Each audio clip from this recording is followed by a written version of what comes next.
बस एक विशाल हाथ जमीन से बाहर निकला। असल में हल्क ने अंततः सफलतापूर्वक रूपांतरित कर लिया था। उसने एक जोरदार चीख निकाली, अपने दिल की आग को बाहर निकाला। बर्फ राजा ने देखा कि अब उसका मुकाबला करने वाला है। वह खुशी से खिल उठा और उत्साहित होकर अजय हल्क की ओर दौड़ा। हल्क भी पीछे नहीं रहा और दुश्मन की ओर तेजी से दौड़ा। दोनों ने उछल के छलांग लगाई और आपस में गुत्थम गुत्था हो गए।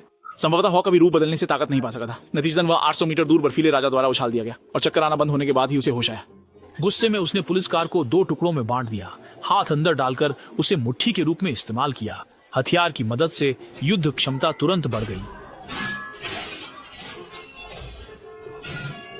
बर्फ राजा को समझ नहीं आया कि क्या करना है। उसने दांत उगलते हुए कुछ कहा। असल में वह सिर्फ हल्क की ताकत को परखना चाहता था। उसने एक लात मारी और हल्क को 600 मीटर दूर फेंक दिया। फिर ऊंची इमारत पर चढ़कर आइस किंग को खोजने लगा। हालांकि जनरल ने उसे देख लिया और कमांडो की ओर अंधाधुंध गोलीबारी का आदेश दे दिया। गुस्से से वह इमारत की छत पर चढ़ गया, हेलीकॉप्टर को खींचने के लिए सही मौके की ताक में। हॉकी ने एक ऊंची छलांग लगाई और बर्फ के राजा का पैर पकड़ लिया, जिससे हेलीकॉप्टर का संतुलन बिगड़ गया और तुरंत नीचे की ओर आपातकालीन लैंडिंग करने लगी। अच्छा हुआ कि विमान में विस्फोट नहीं हुआ।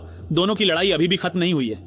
हल्क को दीवार पर मजबूती से दबा दिया गया। जितना भी कोशिश करें कोई सफलता नहीं। उन्हें रशा रख। जैसे ही देखा कि विमान का ईंधन लीक हो रहा है और वह जल्द ही विस्फोट होने वाला है, हाउकी अपनी गर्लफ्रेंड की सुरक्षा को लेकर चिंतित हो गया और तुरंत अपनी पूरी ताकत लगाते हुए तेजी से आइस किंग को दीवार पर धकेल दिया। इस समय विमान में भयानक आग लग चुकी थी और स्थिति नाजुक थी। हाउकी ने शुएनफुंग का उपयोग किया। अचानक प्रबल हवा के प्रवाह से आग बुझा दी। जब वह अभी राहत की सांस भी नहीं ले पाया था, तभी बिंग वंग ने पीठ पीछे से लोहे की जंजीर से धमाका किया। लगभग हाउकी को भारी चोट पहुंचा दी। बर्फ राजा ने कहा कि वह गर्लफ्रेंड को मार देगा। इस बात ने पूरी तरह से हल्क के दिल में गुस्सा भर दिया, इसलिए उसने हल्क का विशेष हमला किया। जमीन पर एक दरार खुल गई और आइस किंग अचानक नीचे गिर गया। लोहे की जंजीर उसके सिर के ऊपर से गुजर गई और आखिरकार उसे खुद को जकड़ लिया। हल्क आगे की तरफ दौड़ा और जल्दी से सामने वाले की गर्दन पकड़ ली। फिर हड्डी का कांटा निकालकर जोर से छाती में घोंप दिया। देखते ही देखते बर्फ के राजा यमराज से मिलने वाले थे, लेकिन सौभाग्य से गर्लफ्रेंड ने समय पर रोक लिया और तभी हल्क ने अपनी समझदारी वापस पाई। अंततः बर्फ के राजा को मारने से बाज आया। फिल्म यहाँ समाप्त होती है।